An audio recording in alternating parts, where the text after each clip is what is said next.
Hello everyone, welcome to my channel Study Well. From today I am going to start a new series for home science students.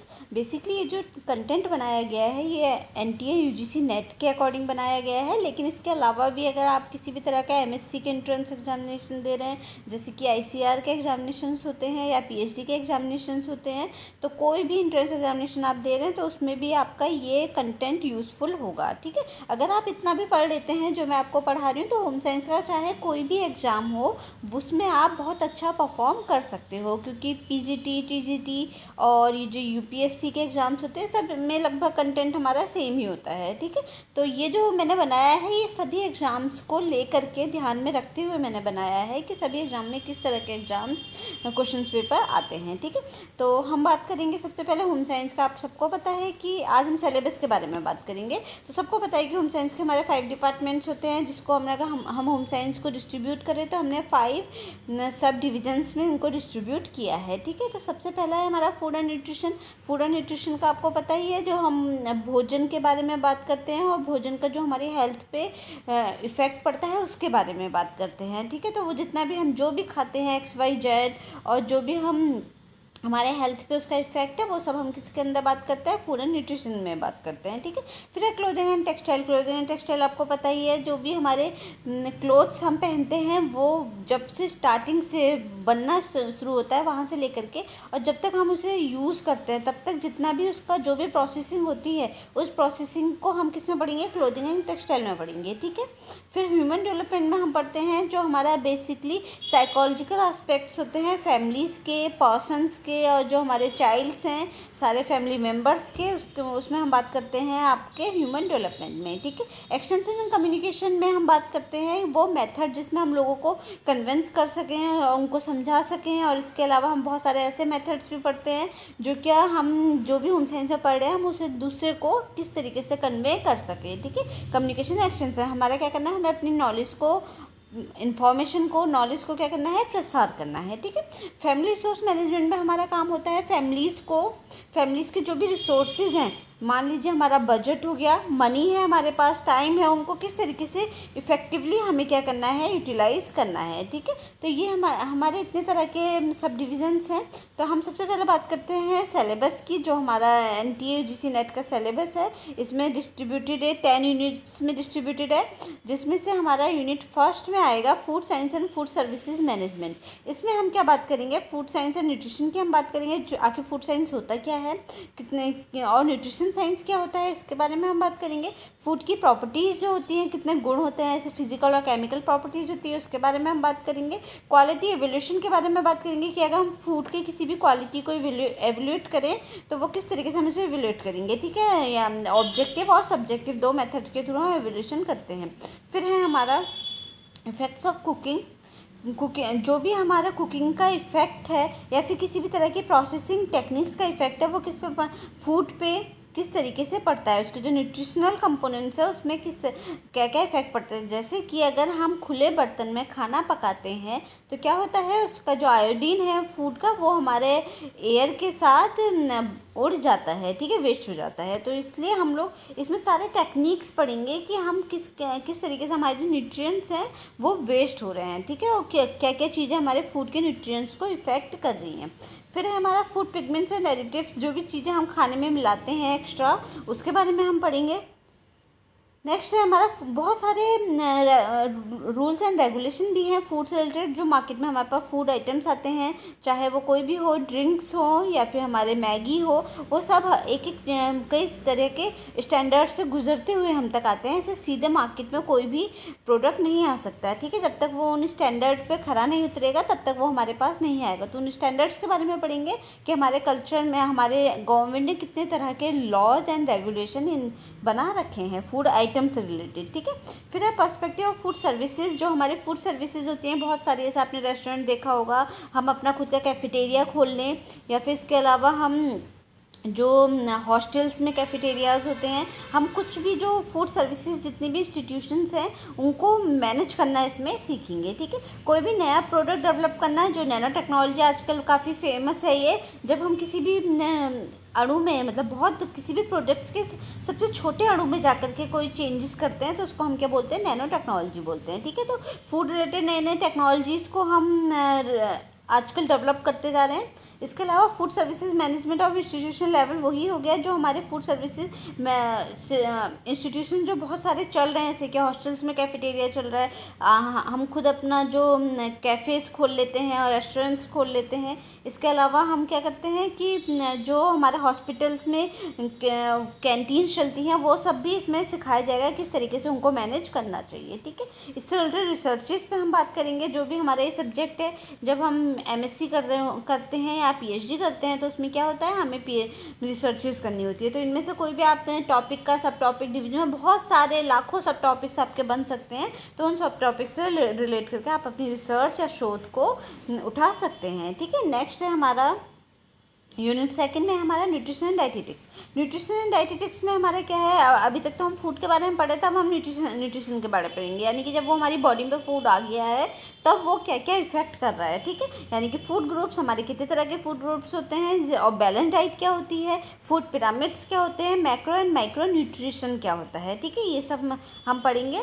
इसमें nutrients, जो भी हमारे nutrients होते हैं वो हमारे बॉडी में क्या काम करते हैं। यानी कि अगर हम कार्बोहाइड्रेट ले रहे हैं तो कार्बोहाइड्रेट का हमारे बॉडी में क्या फंक्शन है, अगर हम कार्बोहाइड्रेट नहीं लेंगे तो हमारी बॉडी में क्या क्या प्रॉब्लम्स हो सकती हैं। पब्लिक हेल्थ न्यूट्रिशन है हमारा, जो पूरे एरिया का पे हम बात करते हैं कि इतने लोगों पे इस एरिया पे इस चीज़ की प्रॉब्लम है। जैसे कि अगर बहुत ही अंडर डेवलप एरिया होगा तो वहाँ पे बच्चों में पीएम बहुत कॉमनली पाया जाता है, तो इसीलिए आईसीडीएस वगैरह क्या करते हैं, उस एरिया में ज़्यादा से ज़्यादा रिच प्रोटीन डाइट्स को अवेलेबल कराते हैं। ठीक है, तो फिर हो गया हमारा अलग अलग जो हमारे एज ग्रुप्स हैं या लाइफ स्पैन में जो जो एज ग्रुप्स हैं, हर एज ग्रुप के लिए क्या क्या न्यूट्रिशन रिक्वायरमेंट होती है उसके बारे में हम डिस्कस करेंगे।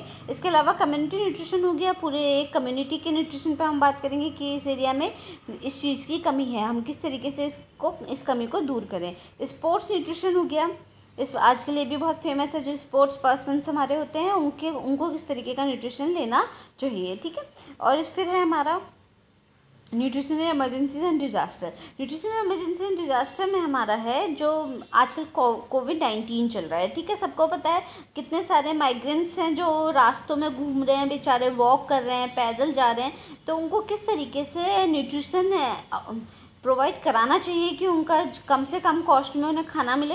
उसके अलावा उनको न्यूट्रिशन रिक्वायरमेंट, यानी कि ज़्यादा लंबे तक कैलोरी उनको वो प्रोवाइड करे खाना, और साथ ही साथ जो उनकी बॉडी में हार्मफुल इफ़ेक्ट्स हो रहे हैं, यानी कि वाटर की कमी हो रही है तो उन्हें लिक्विड डाइट देनी चाहिए, है ना। इसके अलावा उन्हें प्रोटीन की कमी हो रही है क्योंकि इतना वो उनके इतने टिश्यूज़ भी हार्म हो रहे हैं, इतना वो वॉक कर रहे हैं, तो उन्हें हाई प्रोटीन डाइट देनी चाहिए। तो ये सब चीज़ें क्या है, हमारे इमरजेंसी एंड डिजास्टर में हमें किस तरीके का न्यूट्रिशन देना चाहिए, ये हमारा सेकंड यूनिट में आएगा। फिर है हमारा न्यूट्रिशन असेसमेंट के कई मेथड्स होते हैं, जैसे कि आपने देखा होगा एंथ्रोपोमेट्रिक मेजरमेंट्स होते हैं, जिसमें हम क्या करते हैं कि किसी भी व्यक्ति का न्यूट्रिशन असेसमेंट देखते हैं। अगर आपको डायबिटीज़ देखना है किसी का, तो सुबह सुबह क्या होता है, हम उसके ब्लड का इंसुलिन का चेकअप टेस्ट करते हैं ना, तो यही है हमारा ये न्यूट्रिशन असेसमेंट हो गया। इसके अलावा हमारा क्या हो गया, BMI निकालना, हाइट और वेट को कैलकुलेट करना है, ये सब हमारे क्या है, एंथ्रोपोमेट्रिक मेजरमेंट के तरीके हैं कि बॉडी किस पूरी फिट है या किसी बॉडी में किसी चीज़ की, किसी न्यूट्रिएंट्स की कमी है। ठीक है, फिर है न्यूट्रिशनल इंटरवेंशन। न्यूट्रिशनल इंटरवेंशन भी बहुत सारे हैं, गवर्नमेंट ने दुनिया भर के प्रोग्राम चला रखे हैं कि गर्ल्स को, फीमेल्स को, प्रेग्नेंट फीमेल्स को, छोटे बच्चों को, लैक्टेटिंग वुमेंस के लिए बहुत सारे न्यूट्रिशन से रिलेटेड प्रोग्राम चला रखे हैं कि उन्हें बेहतर से बेहतर क्या मिले, न्यूट्रिशन मिले। ठीक है, क्लिनिकल एंड थेरेपेटिक न्यूट्रिशन में हमारा है जो हमारा क्लिनिकल, जब अगर बॉडी में कमी हो गई है तो किस तरीके से उसको ट्रीट किया जाए, ये हम पढ़ेंगे। जितनी भी हमारी न्यूट्रिशनल डिजीज़ हैं उनको किस तरीके से हम ट्रीट करें, तो ये क्लिनिकल एंड थेरेपेटिक न्यूट्रिशन में पढ़ेंगे। डाइट काउंसलिंग एंड मैनेजमेंट के बारे में हम बात करेंगे, ताकि लोगों को क्या हो, ज़्यादा से ज़्यादा अवेयरनेस हो, उनको डाइट काउंसलिंग दी जाए ताकि वो बेहतर तरीके से अपने फूड को मैनेज कर सकें। फिर इससे भी रिलेटेड बहुत सारे, इनके भी बहुत सारे टॉपिक हम डिस्ट्रीब्यूट कर सकते हैं सब टॉपिक, और इनमें से जो भी आप रिसर्चेज आपको अच्छा लगता है वो रिसर्चेज आप निकाल सकते हो। जैसे कि अगर कोई चाहे तो ICDS पे काम कर सकता है कि ICDS में जो भी न्यूट्रिशन बच्चों को मिल रहा है उसका उन पर इफेक्ट पड़ रहा है या नहीं पड़ रहा है। तो ये रिसर्च मेथड वही है, आप हर सब्जेक्ट में रिसर्च मेथड इम्पॉर्टेंट है, क्योंकि बिना रिसर्च के आप उसकी जो ग्राउंड रिपोर्ट है वो तैयार नहीं कर सकते हैं। ठीक है, इसके बाद हम बात करते हैं अपनी यूनिट 3 की।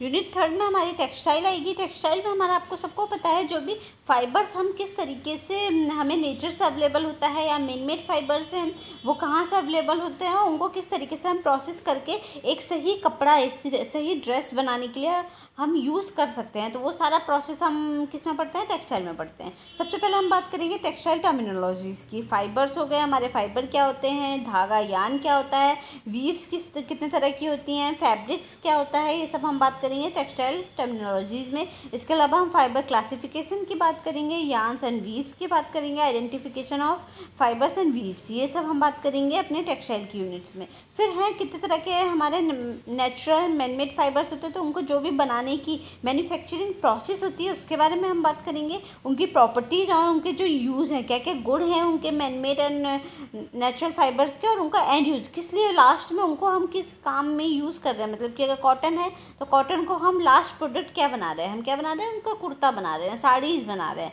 तो ये क्या हो गया, हमारा लास्ट प्रोडक्ट्स हो गया। ठीक है, different methods of fabric construction, और बहुत सारे फैब्रिक बनाने के, कपड़ा बनाने के बहुत सारे मेथड्स होते हैं, तो उन मेथड्स पे हम बात करेंगे।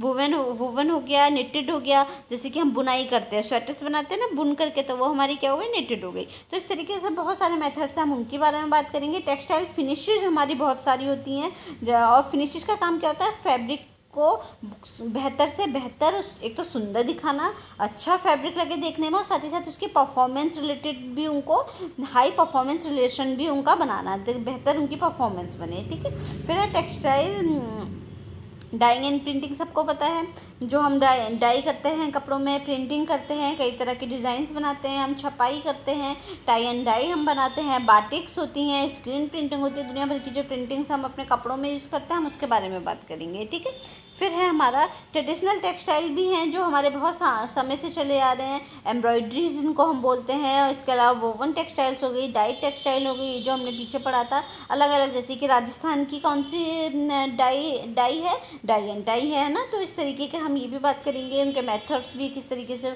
उसको डाई एंड टाई को किया जा रहा है, किस तरीके से हम बंद नहीं कर रहे हैं, तो ये सब मेथड्स भी पढ़ेंगे, उनमें क्या केमिकल्स यूज़ करते हैं, किस एरिया की कौन सी एम्ब्रॉयडरी और डाई जो है वो फेमस है। इसके बाद टेक्सटाइल टेस्टिंग के बारे में हम बात करेंगे कि ऐसे ही नहीं मार्केट में कोई भी चीज़ आ गई है, हमने क्या किया है, उसको प्रॉपर टेक्सटाइल उसकी टेस्टिंग की है, सैम्पल मेथड्स किए हैं, उसके जो टेस्टिंग फाइबर्स हैं, हर उसका जो फाइबर, यान, फैब्रिक्स और गारमेंट्स हैं, सबकी प्रॉपर टेस्टिंग होती है, ताकि हमें जो है बेहतर से बेहतर प्रोडक्ट मिले, हम तक आने तक वो बहुत बेहतर और क्वालिटी वाला प्रोडक्ट हमें मिलता है। टेक्सटाइल इन्वायरमेंट, और आजकल ये भी है कि हर चीज़ को इन्वायरमेंट से बहुत रिलेट किया जा रहा है, क्योंकि टेक्सटाइल किसमें बनना है, फैक्ट्रीज़ हैं, और फैक्ट्रीज़ क्या करती हैं, इन्वायरमेंट को पॉल्यूटेड करती हैं। तो इसमें क्या बोला जा रहा है कि टेक्सटाइल इस तरीके की यूज़ करो जो हमारी इको फ्रेंडली टेक्सटाइल हो। ठीक है, जो बहुत सारी डाइज हैं, जो बैंड है वो ना यूज़ की गई हो। तो ये सब हम किसमें बात करते हैं, टेक्सटाइल एंड एनवायरनमेंट के टॉपिक में बात करेंगे।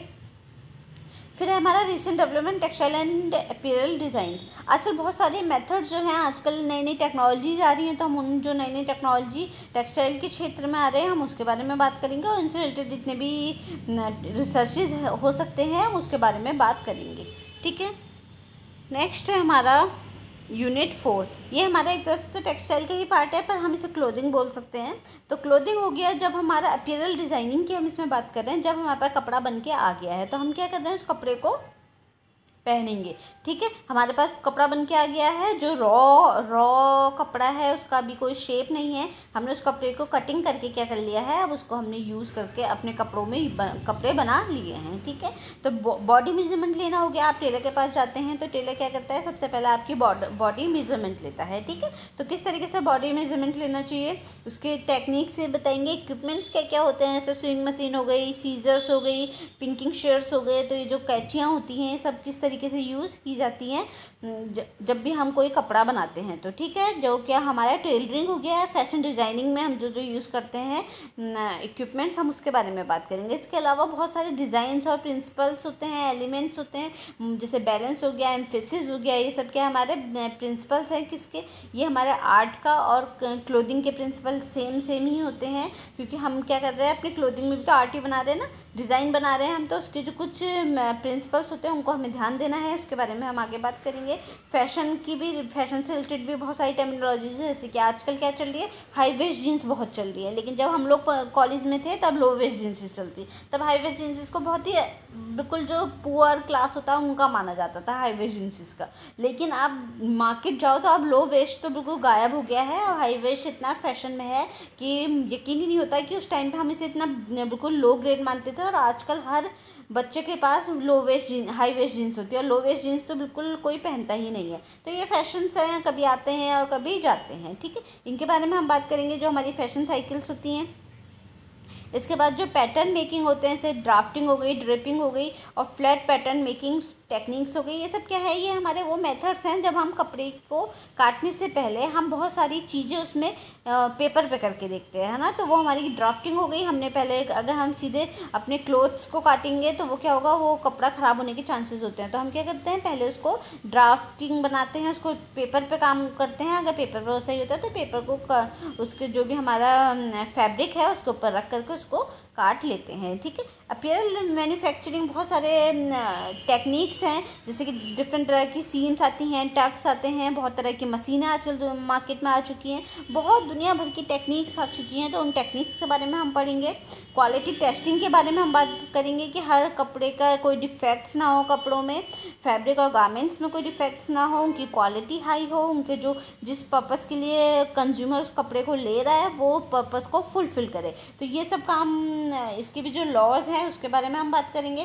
केयर मेंटेनेंस के बारे में बात करेंगे कि किस तरीके से हम अपने कपड़ों को बहुत बेहतर तरीके से केयर दे सकते हैं। जैसे कि अगर सिल्क का कपड़ा है तो सिल्क को हमें क्या करना है, एक बहुत ही जो सॉफ्ट डिटर्जेंट होता है उसमें वॉश करना है, जैसे कि ईजी हो गया, ठीक है। लेकिन अगर हम कॉटन की बात करें तो कॉटन को हम किसी में भी वॉश कर सकते हैं। इसके अलावा हर जो एज ग्रुप है उसमें क्लोथिंग के सिलेक्शन के बारे में बात करेंगे कि कोई भी एज ग्रुप है, ठीक है। एज ग्रुप में क्या होता है कि हर एज ग्रुप का अलग अलग तरह का क्लोथिंग स्टाइल होता है। जैसे कि जो 20 साल पहले मैं कपड़े पहनती थी वो मैं अब नहीं पहन सकती, है ना। मुझे बल्कि जो पहले पहनते थे उनको देख के मुझे हंसी आती है, कभी हम भी ये पहनते हैं। तो हर एज ग्रुप का अपना एक स्टाइल होता है, अपना एक क्लोथिंग स्टाइल होता है। तो वो उसके बारे में हम पढ़ेंगे किस तरह किस एज ग्रुप में किस तरीके की क्लोथिंग हमें पहनानी चाहिए या पहननी चाहिए, ठीक है।